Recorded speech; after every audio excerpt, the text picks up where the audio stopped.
আওয়ামী লীগ নিষিদ্ধের পরিকল্পনা নেই অন্তর্বর্তী সরকারের, বললেন প্রধান উপদেষ্টা। বিচার হবে গণহত্যায় জড়িতদের।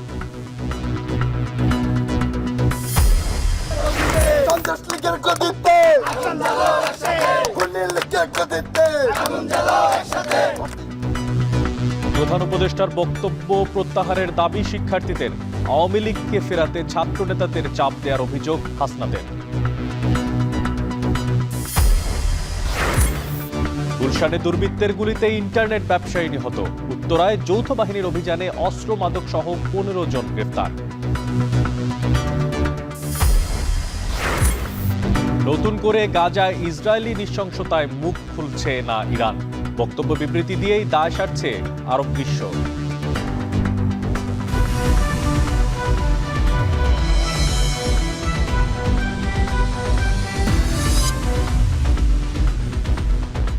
স্বাগত জানাচ্ছি এখন বাণিজ্যে। পুরো আয়োজনের সঙ্গে আছি আমি মশিউর অনিক।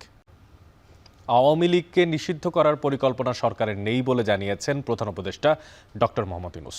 তবে হত্যা ও মানবতা বিরোধী অপরাধে অভিযুক্ত নেতাদের দেশের আদালতে বিচার করা হবে বলে জানান তিনি। বৃহস্পতিবার প্রধান উপদেষ্টার সঙ্গে বৈঠক করে ডক্টর কনফোর্ট ইরোর নেতৃত্বে ইন্টারন্যাশনাল ক্রাইসিস গ্রুপের একটি প্রতিনিধি দল। এ সময় তিনি বলেন, নির্ধারিত সময়ে নির্বাচন আয়োজনে প্রতিশ্রুতিবদ্ধ অন্তর্বর্তী সরকার। কোনো দাবির প্রেক্ষিতে ভোট বিলম্বিত হবে না।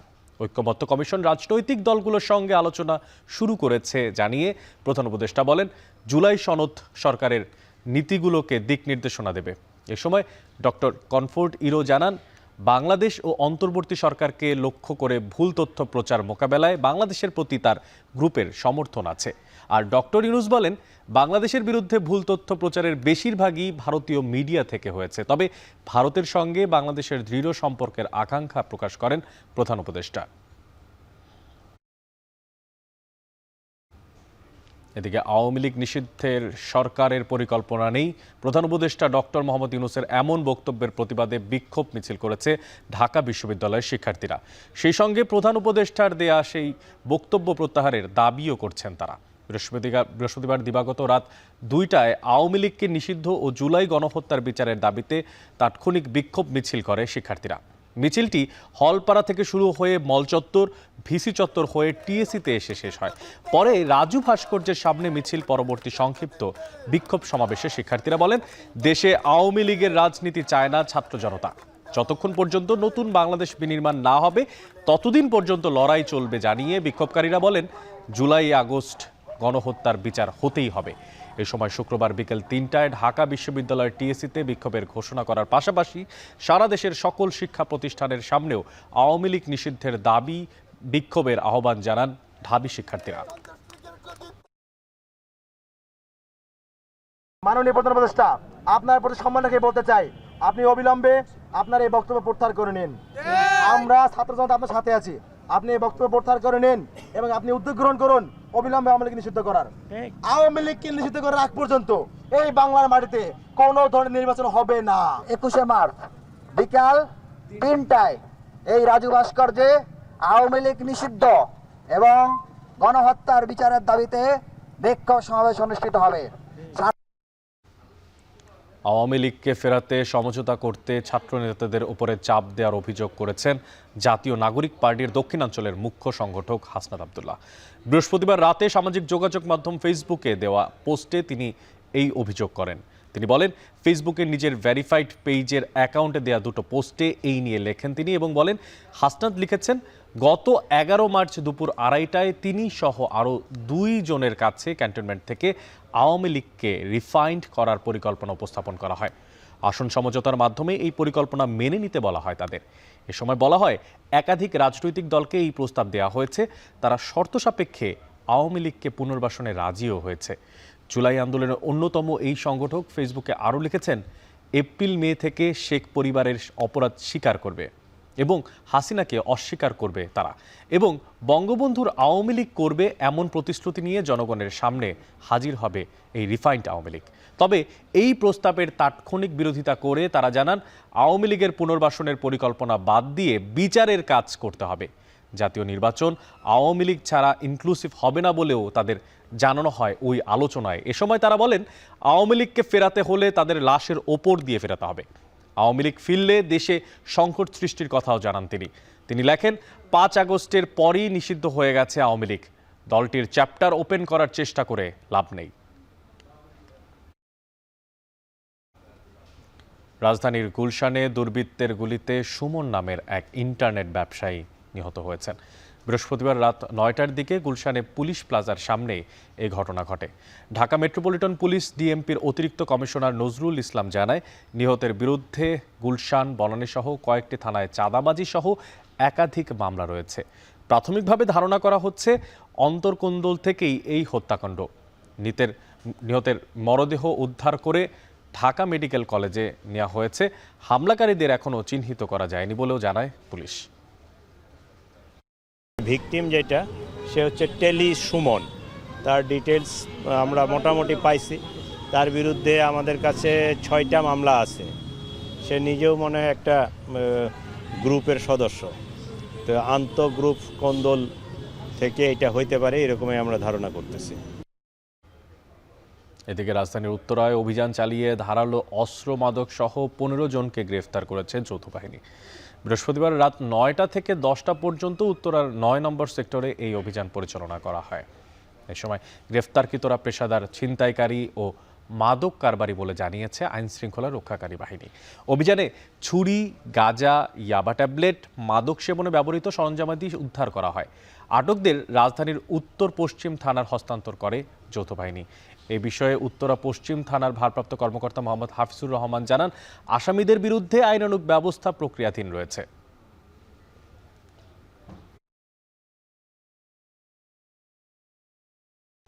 দর্শক, ঘনিয়ে আসছে ঈদ, বাজারে বাড়ছে ঈদ পণ্যের চাহিদা। ছুটির দিনে নিত্য প্রয়োজনীয় পণ্যের দরদাম জানতে রাজধানীর কাওরান বাজার থেকে যুক্ত হচ্ছেন সহকর্মী ওমর ফারুক। চট্টগ্রামের কর্ণফুলী বাজার থেকে যুক্ত হবেন ফয়সাল করিম ও খুলনার মিস্ত্রিপাড়া বাজার থেকে যুক্ত হবেন রামিম চৌধুরী। তবে শুরুতে চলে যেতে চাচ্ছি কাওরান বাজারে, সেখানে আছেন সহকর্মী ওমর ফারুক। ওমর, জানাবেন যে এই যে সামনে ঈদ ঘনিয়ে আসছে, একেবারে শেষ সময়টায় এসে আজকে সাপ্তাহিক যে ছুটির দিন, এই দিনে মানুষদের আসলে কোন দিকে তারা কোন কোন পণ্যগুলো তারা কিনতে চাচ্ছেন এবং সেখানকার দরদামের সর্বশেষ তথ্যই আপনার কাছে কি আছে?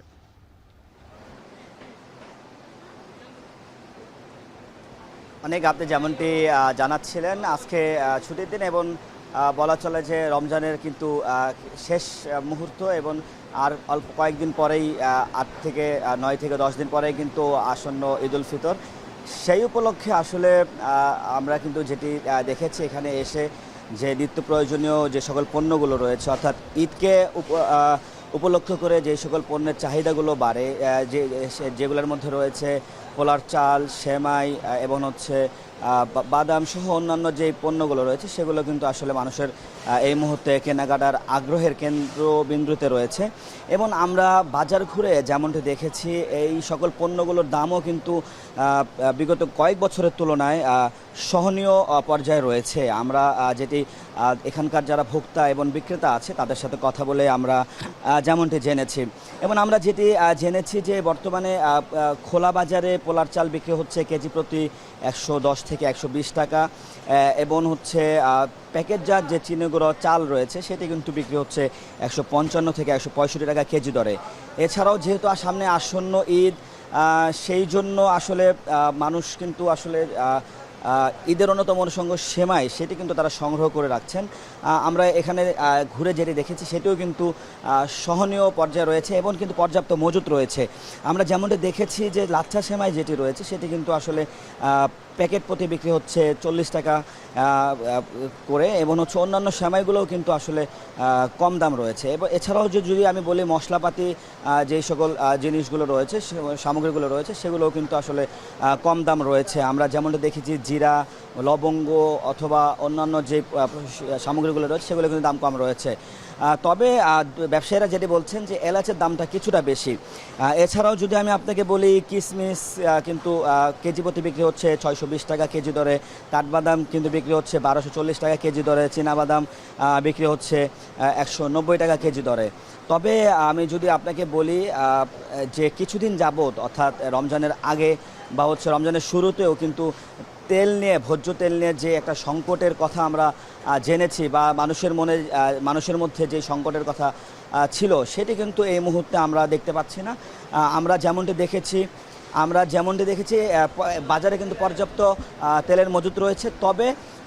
তবে ব্রয়লার মুরগির দাম গত কয়েকদিনের তুলনায় কিন্তু কেজি প্রতি 15 থেকে 20 টাকা, এবং কক মুরগির দাম কিন্তু কেজি প্রতি 30 থেকে 40 টাকা বেড়েছে, আমরা যেমনটি জেনেছি। তবে দর্শক, আমরা এখন আমাদের দর্শকদের উদ্দেশ্যে চলে যাব চট্টগ্রামের বাজার পরিস্থিতি জানতে সহকর্মী ফয়সাল করিমের কাছে। ধন্যবাদ ওমর। আমরা দেখছি যে চট্টগ্রামের বাজারেও কিন্তু একই অবস্থা। ঢাকায় যেমন বেশিরভাগ পণ্য সহনীয় রয়েছে, ঈদে যেসব খাবার পণ্য বিক্রি হয় সেগুলো চট্টগ্রামেও কিন্তু একই অবস্থা। আমরা যেটি দেখি যে চট্টগ্রামে কিন্তু ঈদের আগে প্রচুর পরিমাণে সেমাই, পোলাও, চিনি এবং যে সকল পণ্য আসলে ঈদের খাবার হিসেবে পরিবেশন করা হয় সেসব খাবারের দাম অনেকটাই সহনীয় আছে। তবে কিছুটা বাড়তি আছে গত বছরের সাথে যদি হিসেব করি। এলাচ, পাউডার দুধ কিংবা কিশমিশের দাম, এছাড়া অধিকাংশ পণ্যই সহনীয় বলছেন দোকানিরা। এখানে পোলাও চাল বিক্রি হচ্ছে 100 থেকে 120 টাকায়, এবং প্যাকেটজাত যে পোলাও আছে সেটি বিক্রি হচ্ছে 140 টাকায়, যেগুলো আসলে গত বছরের তুলনায় 20 টাকা কম বলছেন দোকানিরা। এটি একটি খুচরা বাজার, এবং এখানে সেমাই গত বছরের তুলনায় 5 টাকা কমে বিক্রি হচ্ছে। খোলা সেমাই যেগুলো আছে সেগুলো 70 থেকে 75 টাকায় বিক্রি হচ্ছে, এবং যে সকল 200 গ্রামের প্যাকেট আছে সেমাই সেগুলো বিক্রি হচ্ছে 45 থেকে 50 টাকায়। এবার চিনির যে দাম সেটি কিন্তু গত বছর ছিল আসলে 140 টাকা, যেটি এখন এই বছর বিক্রি হচ্ছে 120 থেকে 125 টাকায়। এছাড়া কাজু বাদামের কেজি বিক্রি হচ্ছে 1800 টাকায়, কাঠবাদাম 1300 টাকা, এবং এলাচের দামটা বলছিল যে গত বছর যেটি 3600 থেকে 3700 টাকা ছিল কেজি এলাচ, যে মশলা আসলে লাগে খাবারে, সেটি এইবার বিক্রি হচ্ছে কিন্তু 5000 টাকা কেজি দরে, এবং এটির দাম অনেকটাই বাড়তি। আর জিরার দাম কমেছে।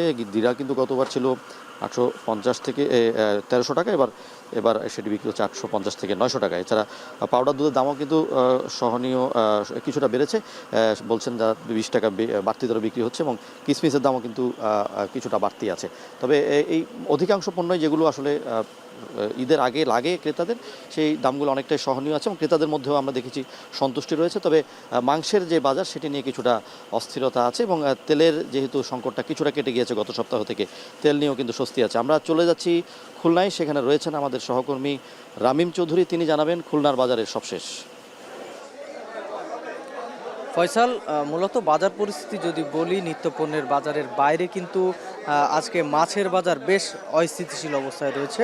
বিশেষ করে আমরা প্রতি বছরই দেখি যে রমজানের শুরুর থেকে শুরু করে কিন্তু শেষ পর্যন্ত মাছের যে দাম সেটি কিন্তু অনেকটাই বেড়ে থাকে। আমরা একটি খুচরা বাজারে আজকে রয়েছি মাছের, এবং এই খুচরা বাজারে কিন্তু মাছের দাম আজকে অনেকটাই বেড়েছে, এবং গত সপ্তাহে কিন্তু মাছের দাম কিছুটা কম ছিল। রমজানের শুরুর দিকে মাছের দাম বেশ চড়া ছিল, তারপরে কিন্তু আস্তে আস্তে কিছুটা শিথিল হয় মাছের দাম, তারপরে কিন্তু আবারও মাছের দাম বেশ বেড়েছে। খুচরা পর্যায়ে প্রায় 50 থেকে 100 টাকা পর্যন্ত বেড়েছে প্রায় সব ধরনের মাছে।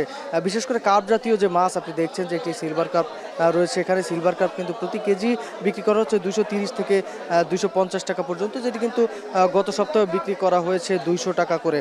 এর পাশাপাশি ট্যাংরা মাছ কিন্তু আজকে প্রতি কেজি বিক্রি করা হচ্ছে প্রায় 800 থেকে 900 টাকা করে প্রতি কেজি। এছাড়াও অন্যান্য যে মাছ রয়েছে প্রায় সব ধরনের মাছে কিন্তু দাম অনেকটাই বেড়েছে। ছোট চিংড়ি রয়েছে বাজারে, আজকে ছোট চিংড়ি কিন্তু প্রতি কেজি বিক্রি করা হচ্ছে প্রায় 700 টাকা পর্যন্ত, যেটি কিন্তু গত সপ্তাহ 600 টাকায় বিক্রি করা হয়েছে। এছাড়াও অন্যান্য যে কার্প জাতীয় মাছ রয়েছে বা চাষের যে মাছ রয়েছে, প্রায় চাষের মাছ সব কিছুরই দাম কিন্তু বেড়েছে। এছাড়াও সামুদ্রিক মাছ আমরা দেখেছি কিছু কিছু, তাতে কিন্তু অনেকটাই দাম বেড়েছে। বিশেষ করে ভোলা মাছ কিন্তু যেটি 160 টাকা বিক্রি করা হতো সেটি বিক্রি করা হচ্ছে আজকে 200 থেকে 220 টাকা প্রতি কেজি। এছাড়াও ঢেলা মাছ কিন্তু আজকে বিক্রি করা হচ্ছে 170 টাকা, যেটি ছিল সেটি আজকে 200 টাকা। মোটামুটি দোকানিরা যেটি বলছেন যে মূলত কিন্তু আজকে যে পাইকারি পর্যায় থেকে যেসব জায়গা থেকে তাদের পণ্যগুলো এই মাছ সরবরাহ করা হয়ে থাকে বাজারে, সেই সব জায়গাতে কিন্তু মাছের সরবরাহ একেবারেই কম, এবং যার কারণে কিন্তু আজকে ছুটির দিনের যে বাজার সেটি কিন্তু অনেকটা সংকটাপন্ন হয়ে পড়েছে। এবং এর পাশাপাশি তারা আরেকটি বিষয় বলছেন যে রমজানের মাঝামাঝি সময়ে কিন্তু মাছের দাম কিছুটা শিথিল ছিল, তবে শেষের দিকে এসে কিন্তু মাছের দাম অনেকটাই চড়া হয়েছে এবং এই জিনিসটা কিন্তু ভাবাচ্ছে সাধারণ ক্রেতাদের। ক্রেতারা আজকে বাজারে আসছেন, বাজারে এসে কিন্তু তারা যেটি দেখছেন যে মাছের দাম কিন্তু অনেকটাই চড়া এবং তারা কিন্তু বেশ ক্ষোভ প্রকাশ করেছেন আজকে।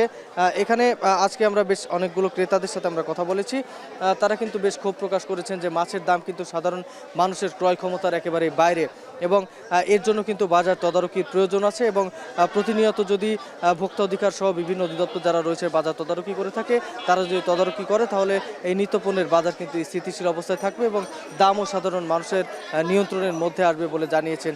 তো সব মিলিয়ে বললে চলে আজকে মাছের বাজার বেশ চড়া রয়েছে। তো অনেক এই ছিল আমার কাছে খুলনা থেকে মাছ বাজারের সবশেষ খবর। ঈদের আগে সাপ্তাহিক শেষ ছুটির দিন আজ, আর সেই ঘিরে বাজারে ছুটছেন সাধারণ মানুষ। সে বিষয়ে সবশেষ খোঁজখবর রাখছিলেন চট্টগ্রাম, ঢাকা এবং খুলনা থেকে সহকর্মীরা। ঈদের আনন্দ শুরু হয়ে যায় ঈদকে কেন্দ্র করে কেনাকাটার মধ্য দিয়ে, বিশেষ করে পোশাক কেনাকাটার মধ্য দিয়ে। শহরের অনেকেই দিনের এই ব্যস্ত সময় পার করে বেছে নেন এই কেনাকাটার জন্য সন্ধ্যা বা রাতকে। আর ক্রেতাদের এই আকৃষ্ট করতেই বিভিন্ন মার্কেট, বিপণী বিতান, সুপার শপ আর এর সামনের সড়কগুলো সাজানো হয় বিভিন্ন আলোকসজ্জায়। নিত্য প্রয়োজনীয় খাদ্যদ্রব্যের দাম এই রমজানে সহনীয় পর্যায়ে থাকলেও ঈদের পোশাকে কিছুটা বাড়তি দামের অভিযোগও করছেন ক্রেতারা। বাকিরা জানাচ্ছেন ফরহাদ বিন নূর।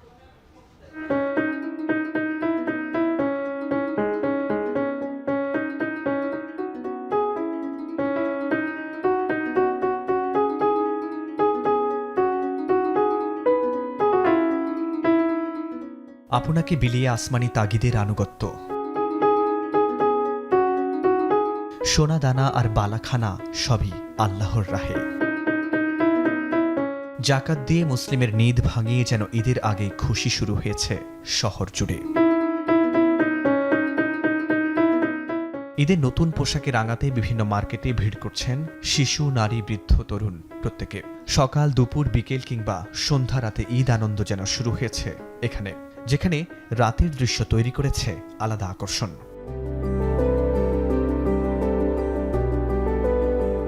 আলোয় আলোয় সেজেছে শহরের এই সড়ক, বিপণী বিতান, সুপার শপও। হাসছে কৃত্রিম চাঁদ আর তারা, মরিচ বাতির ঝলমলে আলোয় ফুটে উঠেছে ঈদের আমেজ। সব মিলিয়ে এ যেন এক অন্য রমজান সন্ধে থেকে রাতের শহরে।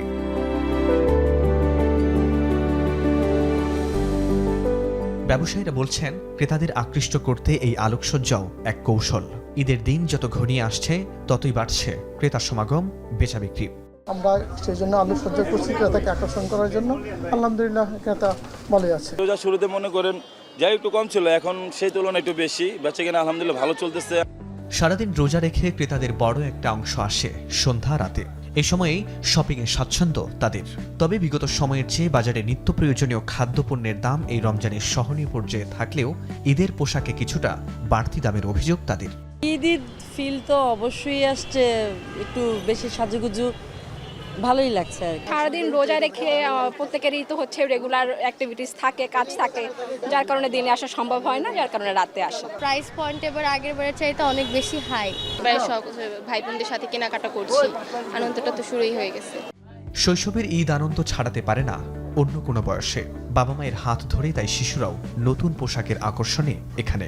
আমরা ঈদে অনেক মজা করব, খেলবো, তাই এখানে শপিং করতে এসেছি। ভালোই লাগতেছে, নতুন কালেকশন, আম্মুর সাথে আসছি, বেড়াচ্ছি, অনেক কালেকশন দেখতেছি ঈদের নতুন নতুন, অনেক ভালো লাগছে। তোরে মারলো ছুড়ে জীবন জুড়ে ঈদ পাথর যারা, সেই পাথর দিয়ে তোলরে গড়ে প্রেমেরই মসজিদ। রমজানের সিয়াম সাধনায় আত্মশুদ্ধির যে শিক্ষা বিশ্বাসী মনে, তা হিংসা বিদ্বেষ ভুলে প্রেমের মসজিদ গড়তে শেখায়। সে প্রেমে অনেক বিশ্বাসী নিজের পাশাপাশি গরিব দুঃখী প্রতিবেশীর জন্য কিনছেন ঈদ উপহার। এমন আলোকসজ্জার মতোই এভাবেও ঈদের আনন্দে আলোকিত হোক সম্প্রীতির এবং ঐক্যের বাংলাদেশ। ফরহাদ বিন নূর, এখন, ঢাকা। মাগরিবের আজানের সুরেলা ধ্বনি, মুয়াজ্জিনের কণ্ঠে রোজাদারদের ইফতারের আমন্ত্রণ। চীনের সিচুয়ান প্রদেশের রাজধানী চেংদুন টিয়ানফু স্কোয়ারের সানজাই মসজিদের আজান যেন মুসলিম সম্প্রদায়ের মধ্যে তৈরি করে এক ঐক্যবদ্ধ। তাদেরকে একসঙ্গে করে সংখ্যায় কম সেই সমস্ত মুসলমানদের যারা চীনে বসবাস করেন। একসঙ্গে তারা করেন মসজিদে ইফতার। সেখানে যোগ দেন পাকিস্তান, বাংলাদেশ সহ বিভিন্ন মুসলিম দেশ থেকে আসা চীনে বাস করা ধর্মপ্রাণ মুসল্লিরাও। মসজিদ কর্তৃপক্ষই এই সমস্ত আয়োজন করে থাকেন। চীনের ইফতারের অভিজ্ঞতা তুলে ধরছেন সহকর্মী নাইম আবির।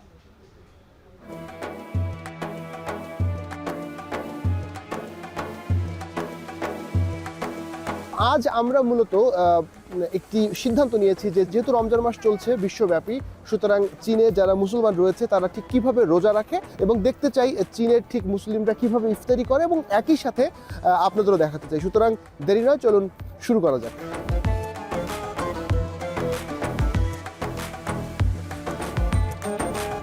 মেট্রো ভ্রমণ নিয়ে যদি একটু বলি, অসাধারণ অভিজ্ঞতা, কারণ পাতাল মেট্রো রেলে চড়বার অভিজ্ঞতা এটি আমাদের প্রথম। খুবই ভালো লাগছে এবং যারা চায়নার যারা স্থানীয় অধিবাসী রয়েছে আমার ধারণা তারাও মেট্রো খুবই উপভোগ করে এবং খুবই সস্তায় তারা আসলে এই মেট্রো যাত্রাটি করে থাকে।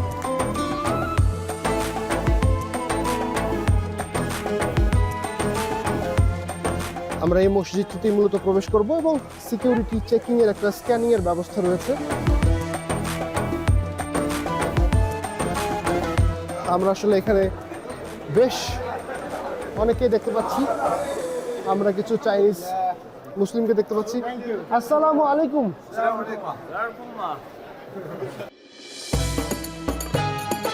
আমরা তাদের সাথে একসাথেই ইফতারিটা করব। এখানে এক ধরনের পানীয় দেয়া আছে, স্যুপ আছে এবং একই সাথে খেজুর আছে। খুব অল্প কিছু খাবার খেয়ে তারা নামাজের জন্য প্রস্তুতি নিচ্ছেন। আমি যদি দেখাতে চাই এখানকার পরিস্থিতি, তারা সবাই আসলে নারী পুরুষ সবাই মিলে আসলে নামাজের জন্য যাচ্ছেন মাগরিবের।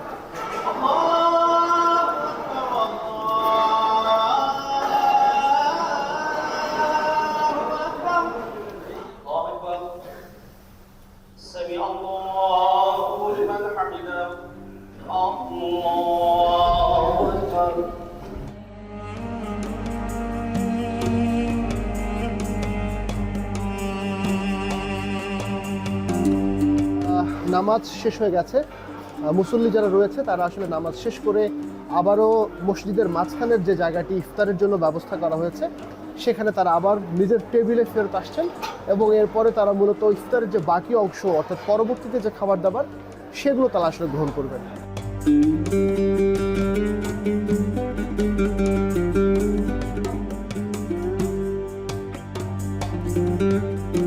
আমরা চেংদুতে একটি মসজিদে ইফতার করলাম। এই মসজিদটির নাম হচ্ছে সাংহাং মসজিদ। এখানে এই চেংদু শহরে মোট 3টি মসজিদ রয়েছে, তার মধ্যে এটি অন্যতম এবং এখানে প্রতিদিন যে পরিমাণ মুসল্লি এখানে ইফতারি করতে আসে তাদের জন্য সুব্যবস্থা থাকে এবং একটি উৎসব মুখর পরিবেশে তারা আসলে ইফতারি করেন। বাংলাদেশি হিসেবে আমাদের কাছেও এটি একটি অনন্য অভিজ্ঞতা হয়ে থাকলো। নাইম আবির, এখন চেংদু, সিচুয়ান, চায়না। শিল্পকলার শক্তিশালী বিনোদন মাধ্যম এবং শিক্ষার অন্যতম উপকরণ হিসেবে খ্যাতি রয়েছে চলচ্চিত্রের। তবে দর্শক খরায় দেশে একের পর এক বন্ধ হয়েছে সিনেমা হল। এবার সেই তালিকায় যুক্ত হয়েছে নতুন আরেক নাম, ময়মনসিংহের পূরবী সিনেমা হল। টানা লোকসানের কারণে প্রাচীন এই সিনেমা হল ভেঙে ফেলতে হচ্ছে বললেন মালিকপক্ষ। বিস্তারিত জানাচ্ছেন ইমতিয়াজ আহমেদ। প্রেক্ষাগৃহের একসময়ের ব্যস্ত টিকিট কাউন্টারে শিকারের আশায় জাল পেতেছে মাকড়সারা। খেয়ে হারানো গপ্পে দর্শকের চোখে মুখে মুগ্ধতা এখন কেবলই স্মৃতি। ষাটোর্ধ্ব ইউনুস আলী অবাক চোখে দেখছেন শৈশব, কৈশোর আর যৌবনের নানা স্মৃতি জড়ানো পূরবী সিনেমা হলের ধ্বংসস্তূপ। শুধু সিনেমা দেখার জন্যই এই হলে চাকরি করেছেন এক যুগেরও বেশি। পরে পেশা বদলালেও কাটেনি তার সিনেমার নেশা। শুরু থেকে দেখতেছি যে এই হলটা এখন বাঙ্গা যাচ্ছে, খারাপ লাগতেছে, দেখতেছি ছবি বিভিন্ন ধরনের ছবি দেখছি, রাত জায়গার ছবি, উদ্বোধনের ছবি। এটাই যখন আমরা ছোটো 12-13 বছর বয়স আমার, তখন আমরা এটার সাথে যুক্ত হয়ে গেছি, সিনেমা হলের সাথে। তো এই পন্থী এখনও আছি আমরা। স্বাধীনতার আগে প্রতিষ্ঠিত ময়মনসিংহের পূরবী সিনেমা হলটি 80 ও 90-এর দশকে ছিল ব্যাপক জনপ্রিয়। কিন্তু দর্শক খরায় দেশের অন্যান্য প্রেক্ষাগৃহের মতো ভেঙে ফেলা হচ্ছে এই হলও। তবে সরকারি সহায়তা পেলে নতুন ভবনে সিনেপ্লেক্স চালু করা সম্ভব বলে জানান হল মালিকরা। বহুতলা যেহেতু ভ্রমণ হইতেছে, যে আশা আছে আমারও যে জনগণের কথাটা আমার মানতে এখানে একটা সিনেমা হল থাকুক, যে আমি আশা আছে আমি থাকবো রাখবো যদি আমার সরকার সাহায্য করে, আমাকে লোন দেয়। মন পড়া, আয়নাবাজি এবং হাওয়া, এগুলোতে ব্যবসা হয়েছে, এগুলো সবাই দেখছে। যেমন সুরঙ্গ ব্যবসা হয়েছে, সবাই দেখছে। ভালো গল্প থাকতে হবে, ভালো মেকার থাকতে হবে, তাহলে সিনেমা হল চলবে। 2007 সালে ময়মনসিংহের সিনেমা হলগুলোতে একযোগে বোমা হামলা এবং করোনা পরবর্তী সময় থেকেই দর্শক খরায় ভুগতে থাকে ময়মনসিংহের সিনেমা হলগুলো। তবে নানান চড়াই উতরাই পেরিয়ে সর্বশেষ পূরবী এবং ছায়াবানী নামের দুটো সিনেমা হল মাটি খামছে পড়ে থাকলেও শেষ রক্ষা হলো না পূরবী সিনেমা হলটির। খরচের লাগাম টানতে না পেরে কর্তৃপক্ষ সিনেমা হলটি ভেঙে ফেলার সিদ্ধান্ত নিয়ে, যার কারণে সিনেমা হলটি এখন ধ্বংসস্তূপে পরিণত হয়েছে। কিছুদিন পরেই এখানে নির্মাণ হবে বাণিজ্যিক ভবন। চলচ্চিত্র খাত সংশ্লিষ্টরা বলছেন এটি চলচ্চিত্র শিল্পের জন্য নিঃসন্দেহে হুমকি স্বরূপ। চলচ্চিত্র শিল্পকে বিকশিত করতে প্রেক্ষাগৃহ নির্মাণের বিকল্প নেই, তাই এই শিল্পের সুরক্ষায় সবাইকে এগিয়ে আসার আহ্বান জানান বিশ্লেষকরা। সম্মিলিতভাবে এই চেতনাবোধে জাগরিত হওয়া দরকার যে চলচ্চিত্র আমাদের জাতীয় সম্পদ, কাজেই এটিকে দর্শকের কাছে নিয়ে যাওয়া দরকার এবং আমরা প্রেক্ষাগৃহ আসলে তৈরি করতে হবে। ময়মনসিংহে একসময় অজন্তা, ছায়াবানী, অলকা, পূরবী ও সেনা অডিটোরিয়াম সহ 5টি সিনেমা হল ছিল। তবে এর মধ্যে কেবল টিকে আছে শুধু ছায়াবানী সিনেমা হল। ইমতিয়াজ আহমেদ, এখন, ময়মনসিংহ। সিলেট বিভাগে দিন দিন বাড়ছে সূর্যমুখী ফুলের চাষ। যে ফুল একসময় শুধু মানুষ ব্যবহার করত সৌন্দর্য বর্ধনের জন্য, সেই ফুলকেই এখন লাগানো হচ্ছে বাণিজ্যিক চাষে রূপান্তর করার জন্য। সংশ্লিষ্টরা বলছেন সূর্যমুখী তেলের চাহিদা বাড়ায় নতুন করে এই ফুল চাষে আগ্রহী হচ্ছেন কৃষকরা। গুলজার আহমেদের প্রতিবেদন, ছবি তুলেছেন সেলিম মিয়া।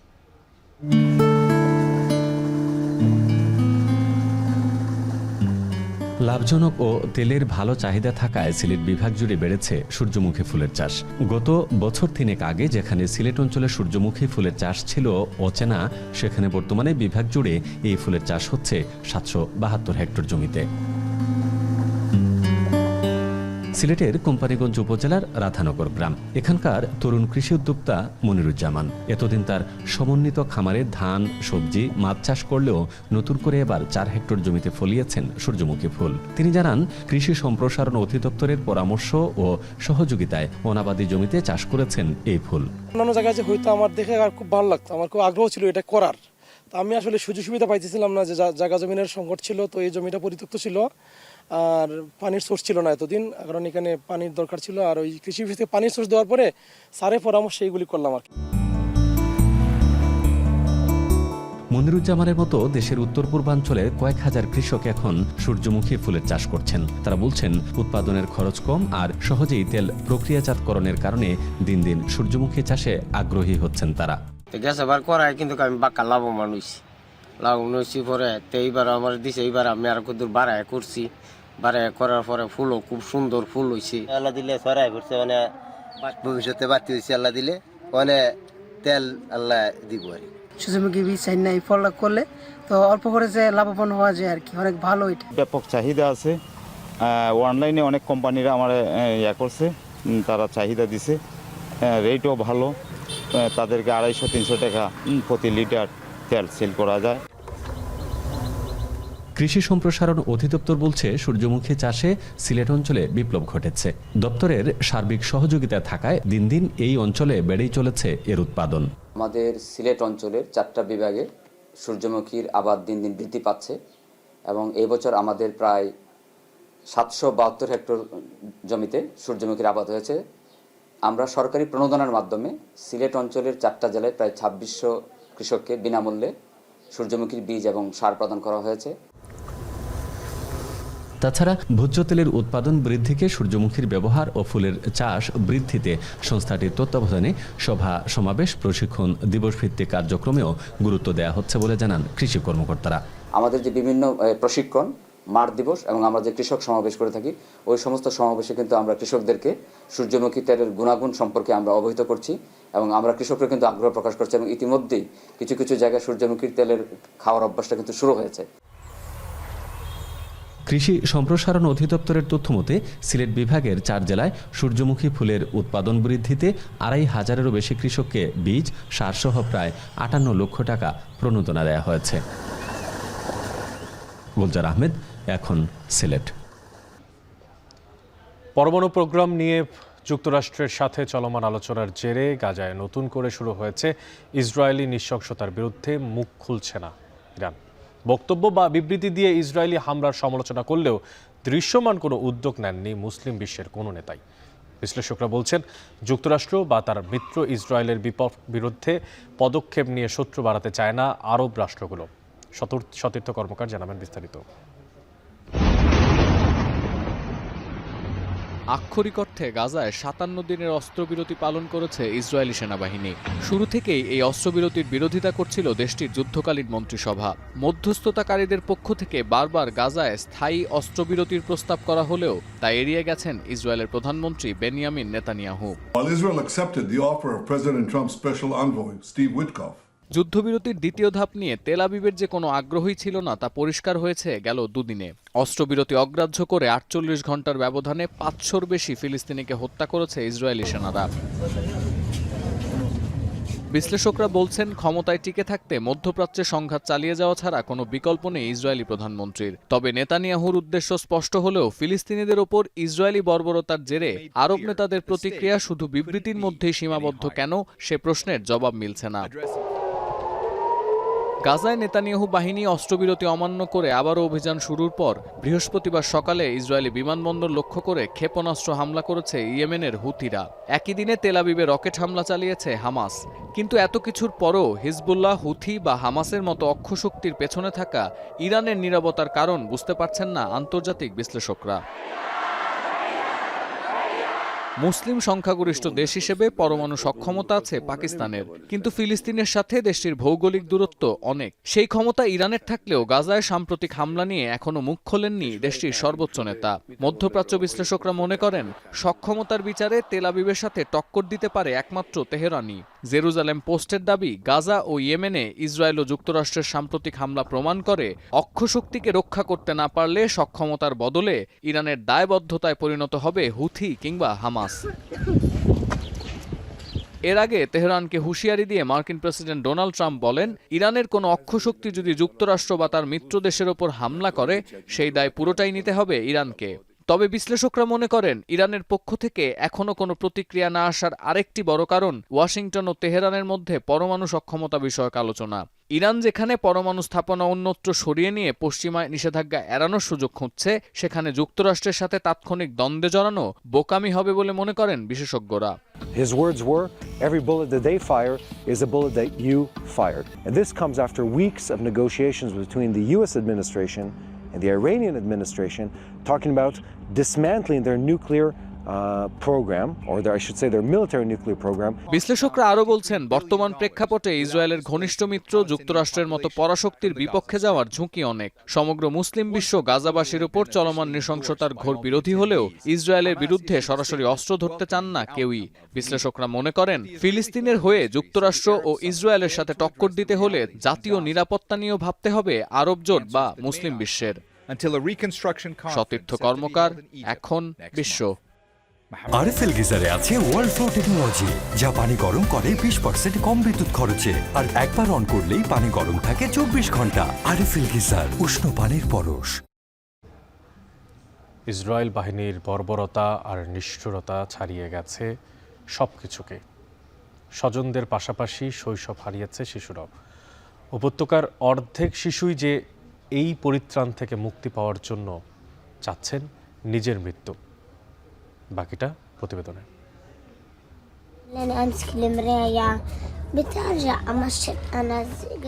আমি ক্লান্ত মা, আমি মরে যেতে চাই। চিরুনি দিয়ে চুল আঁচড়াতে গিয়ে বারবারই ব্যর্থ হয়ে ঠিক এভাবেই নিজের মৃত্যু কামনা করছিল শিশু সামা তুবেইল। আয়নায় তাকাতেই চোখ দিয়ে ঝরছিল অঝরে পানি।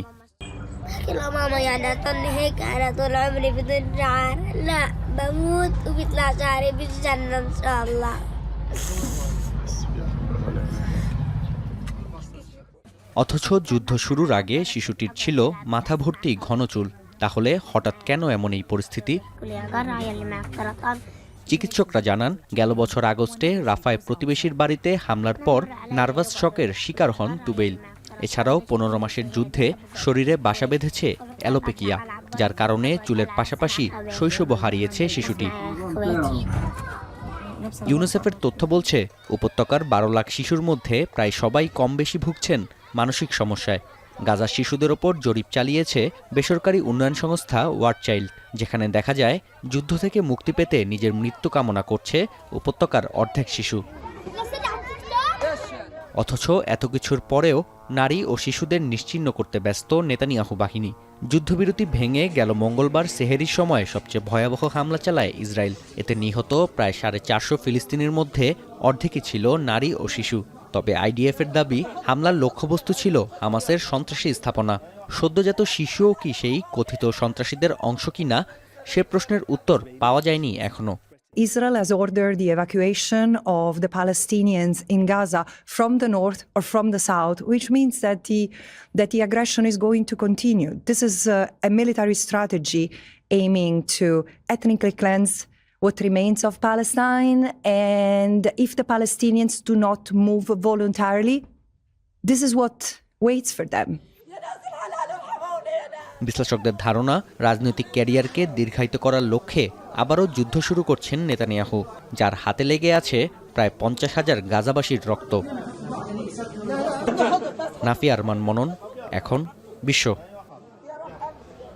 বিদ্যুৎ না থাকায় শুক্রবার সারাদিন বন্ধ রাখা হবে হিথ্রো বিমানবন্দর। এর আগে লন্ডনের সবচেয়ে বড় বিমানবন্দরের পার্শ্ববর্তী বৈদ্যুতিক সাবস্টেশনে আগুন লাগার পর এই সিদ্ধান্ত নেয় কর্তৃপক্ষ। এই আগুনের কারণে বিদ্যুৎ বিচ্ছিন্ন 16,000-এর বেশি পরিবার। হিথ্রো বিমানবন্দরে প্রতিদিন প্রায় 1300 বিমান ওঠানামা করে। ফ্লাইট রাডারের তথ্য বলছে, বিমানবন্দরটিতে অবতরণের অপেক্ষায় থাকা কমপক্ষে 120টি বিমানের গতিপথ পরিবর্তন করা হয়েছে। গেল বছর বিমানবন্দরটিতে যাত্রী আগমনের সংখ্যা ছিল 8 কোটির বেশি। এবার খেলার প্রসঙ্গ। ভারতের বিপক্ষে এএফসি এশিয়ান কাপ বাছাই পর্বের ম্যাচ খেলতে শিলং পৌঁছেছে বাংলাদেশ জাতীয় ফুটবল দল। বৃহস্পতিবার সকাল 9টায় বিমান বাংলাদেশের একটি ফ্লাইটে ভারতের উদ্দেশ্যে যাত্রা করে হামজা জামালরা। হযরত শাহজালাল আন্তর্জাতিক বিমানবন্দরে জাতীয় দলের খেলোয়াড়দের জন্য রাখা হয় বিশেষ নিরাপত্তা ব্যবস্থা। এদিন সবার আগে টিম বাস থেকে নামেন হামজা দেওয়ান চৌধুরী। কলকাতার হয়ে ভারতীয় সময় বিকেল 4টায় শিলংয়ে পৌঁছায় বাংলাদেশ। স্থানীয় হোটেলে ফুটবলারদের বরণ করে নেওয়া হয়। প্রথম দিন বিশ্রামে কাটিয়েছে বাংলাদেশ জাতীয় ফুটবল দল। ভারতের মাটিতে ম্যাচের আগে 3 দিন অনুশীলনের সুযোগ পাবে হাভিয়ার ক্যাব্রেরার শিষ্যরা। এখন বাণিজ্য শেষ করার আগে শিরোনামগুলো জানিয়ে দেব আরও একবার। আওয়ামী লীগ নিষিদ্ধের পরিকল্পনা নেই অন্তর্বর্তী সরকারের, বললেন প্রধান উপদেষ্টা। বিচার হবে গণহত্যায় জড়িতদের।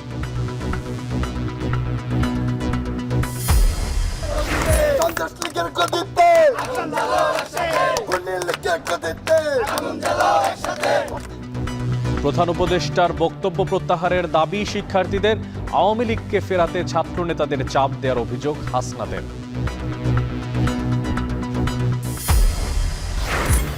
গুলশানে দুর্বৃত্তের গুলিতে ইন্টারনেট ব্যবসায়ী নিহত। উত্তরায় যৌথ বাহিনীর অভিযানে অস্ত্র মাদক সহ 15 জন গ্রেফতার।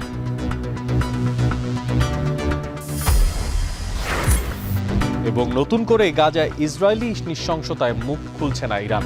বক্তব্য বিবৃতি দিয়েই দায় সারছে আরব বিশ্ব।